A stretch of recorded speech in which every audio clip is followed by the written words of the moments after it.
Now, my only problem is, I think they're looking in completely the wrong place. I don't know how to tell them that. I've watched, oh God, it must be 50, maybe more videos from different news channels, from Australia, from the States, from the UK, from France, certainly from Europe, from India. I've watched so many documentaries that go back 11 years on what happened and where this is. But there's some fundamental errors which I can't get over. Now, I'm quite intelligent, but I'm certainly no expert on this. The point is, the teams that have been on television debating where it is, all these eminent scientists and oceanologists and whatever, they are basing it all on the fact that there are these beep, beep sort of radar pips that come from different sources, in particular Inmarsat, and that they are basing it on the fact that these radar sources are true and honest. Now, hang on. We already know that at some point when the flight had gone off the track that it should have been on, that everything was switched off, which they say must have been somebody on the plane. Now, I don't agree with that because you don't know what advanced technology, particularly the United States military, had at the time. And believe me, not only did they have fly-by-wire, which is a sort of autopilot takeover, they also had this amazing extreme radar interference technology that could have quite easily interrupted, interfered, stopped all transmission, perverted the transmission, whatever. There are so many reasons why some of this fundamental thinking that these oceanologists are going on could be wrong. So there are certain areas they are looking based on the fact that when it went off track, it then went south, south, south, south, south. And they believe that was under power with the pilot flying it. So they are already basing it on the fact that the pilot was still alive and flying it. So there's a few problems with that. First of all, the pilot was related to the Malaysian Prime Minister. Now, that's a bit of an issue, isn't it? It's not something everybody talks about. In fact, it's something the journalists were told not to talk about and not to mention. But Malaysia is full of drama most of the time. It's full of corruption. But the Malaysian Prime Minister, who was in jail at some point during 2014-15, the Malaysian government collapsed. The Malaysian government was massively in debt. There was the world's largest financial scandal going on with a company called 1MDB, a billionaire called J-Lo, not the J-Lo, another J-Lo. The film, The Wolf of Wall Street, The Wolf of Wall Street was actually part of this. I mean, can you believe it? This is the most incredible story. So there were dwarf tossing on an aeroplane. No, there wasn't. God, I'm making that up. But I'm close. I tell you, they're close. So the company that made The Wolf of Wall Street is a company called 1MDB. They were financed by money laundering Malaysian American Department of Justice, Morgan Stanley, fiddling. Okay? I mean, that's bad enough, isn't it? This is many reasons why we should not be trusting stuff that we've got here. Basically, all the children in Malaysia at the time were told they had to watch The Wolf of Wall Street. Now, excuse me, has anybody watched The Wolf of Wall Street? There literally is cocaine snorting, dwarf tossing, huge amount of recreational drug use, lots of sex. I mean, it's not the programme for kids to be watching. But the whole of Malaysia, their children were told to watch it to get the profits up for 1MDB, the company that made the film, because the Malaysian government had lost all its money and was trying to get it back. Right, so the pilot was related to the Malaysian Prime Minister. When all of this happened, the Malaysians were a bit dodgy, to say the least. Some of the people who had lost people on board were making mobile phone calls, and the cell call was still going through after the phone was lost. Well, hang on. You have things called cell towers, don't you?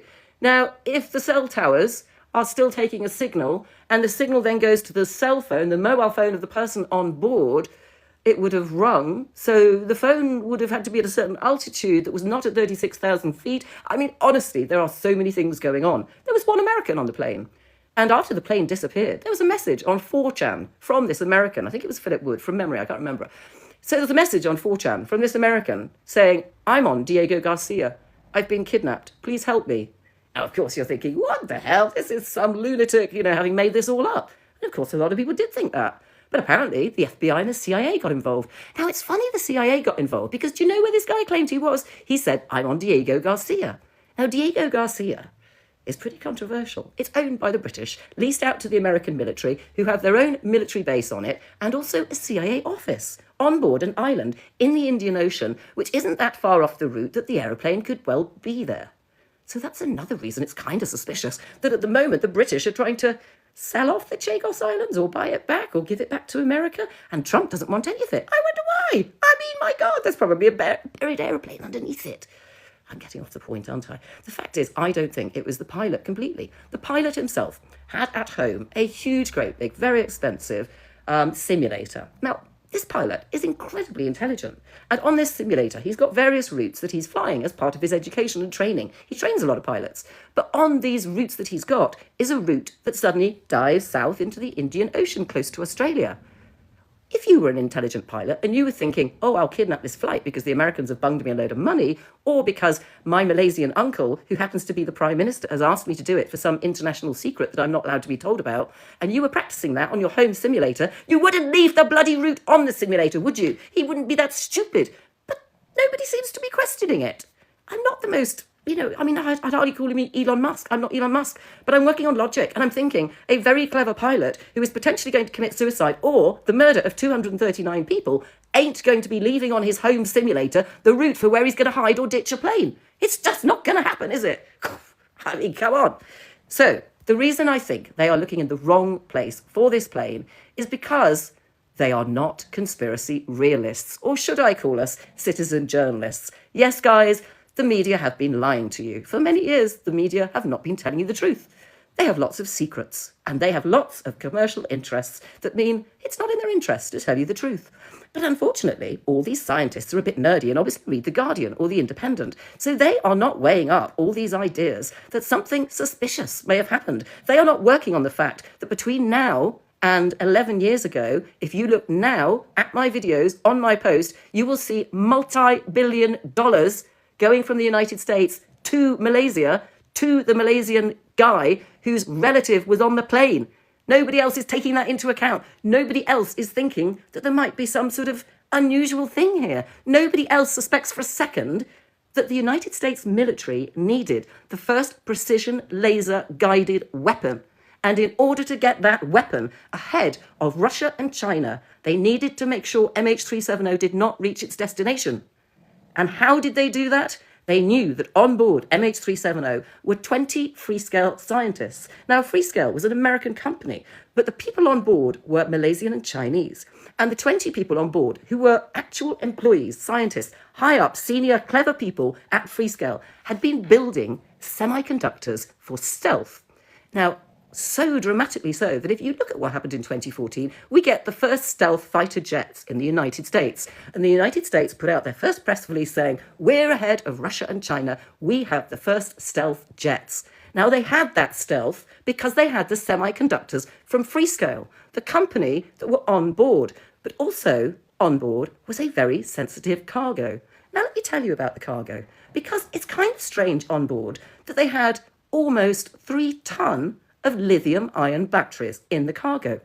Now, lithium-ion batteries are illegal now because do you know what happens at altitude with lithium-ion batteries? They explode. Yes. Now, think of the level of oxygen at altitude. Oxygen gets thinner as you go up.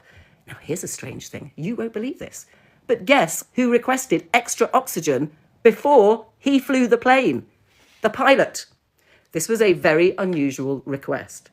The cargo didn't go through the correct security procedure as it should have done. The lithium-ion batteries did not go through the same procedure, and neither did almost 3 tons of mangosteen. What? What the F are mangosteen, you wonder? Mangosteen is a type of fruit. It is a particular type of fruit that grows in China. Now, hang on, the plane is flying to China. So why the flying F is it sending 3 tons of mangosteen to China? It's very likely that 3 tons of mangosteen were not on board, but something else weighing about 3 tons was. Now, if you know what precision laser guided weapons needed in 2014, you will understand what I am referring to. Because it is very possible that this cargo was so sensitive because it was the first fully gyroscopic censored, semiconductor integrated, precision laser guided, fully finished weapon. And it weighed, and I've got this independently verified by ChatGPT that does a lot of my research, it weighed about 2.7 tons. So if 3 tons were disguised by mangosteen, then maybe something else was on board that plane. But here we go. We are looking at what happened with that sensitive cargo. Because do you know where the sensitive cargo was before it got on board the plane? It was in the Seychelles. Now, what do you say was it doing in the Seychelles? Look all this up. Guys, if you don't understand, or you even doubt what I'm saying, check it out. But check out my profile, because I explain it all and reference it all. In the Seychelles, in 2014, in February the 10th, I think it was, I remember because my birthday's near there was a suspicious killing of 2 US Navy SEALs. They were killed, 2 of them, guarding sensitive cargo. Now, why? They're in the Seychelles, and there is an American cargo ship in the Seychelles called the Alabama Maersk, Maersk, big container traveller. Strange that it's called the Alabama. These 2 Navy SEALs were killed whilst guarding the sensitive cargo that was for MH370. Now, why were they killed? It looked, when they were found, as though they were overdosing on heroin after a big night out. But every single person, including their friends and family that knew them, said they'd never touched drugs in their life. So 2 Navy SEALs who were guarding this cargo are killed. And this is all on record in the Seychelles. Now, why is the Seychelles significant? Let me tell you. Because the Maersk cargo ship route goes from Kenya, off the coast of Africa, to the Seychelles, and then up to Oman in the Middle East. What is significant about the Middle East? And what is significant about the first laser precision guided weapon that the United States were then testing in Persia, in the Middle East, 2 months after the plane went down? Yes, after the plane went down, the US Navy put out a press release to say, we have invented the first laser precision guided weapon that can fire UAVs out of the sky, that has the gyroscopic ability to be mounted on a naval ship, and we, the United States, are selling it. And 250 million got signed off by Congress to Israel, who bought it. Now, isn't that significant? And why are none of these oceanologists and none of these scientists even taking that into account when they're looking for the wreckage of MH370? It makes no sense. It makes no sense. They have not looked at why MH370 did not achieve its route. They are simply looking at it as an aeroplane with a pilot that decided to fly it somewhere else. They have totally discounted the reasons, the motive why MH370 was never going to get to its destination. And to me, that's a pretty big oversight. It's a massive oversight. How can you look for a plane on the basis that you think the pilot is either suicidal or bribed by the United States or bribed by the Malaysian government and not question why and where, when you've got Navy SEALs being killed, you've got a Malaysian governor, a prime minister who's related to the pilot, you've got 3 tons of fake cargo that has not gone through security, you've got 2 Iranians on board with fake passports, you've got 20 scientists on board that know how to make the stealth invisibility of fighter jets. They haven't taken into account any of this. Call me stupid, but they ain't going to find that bloody aeroplane. They've obviously been reading The Guardian. Now, I haven't even looked at all your questions, and I'm sure you have a few, and I'm sure you probably think, wow, this woman's pretty worked up. Well, I am, because I can tell you how many billion is being spent from today, because today the new search has started, and the new search is looking for this. And I haven't even mentioned Ashton Forbes' video, which may or may not be true, but certainly the motive behind it is 100%.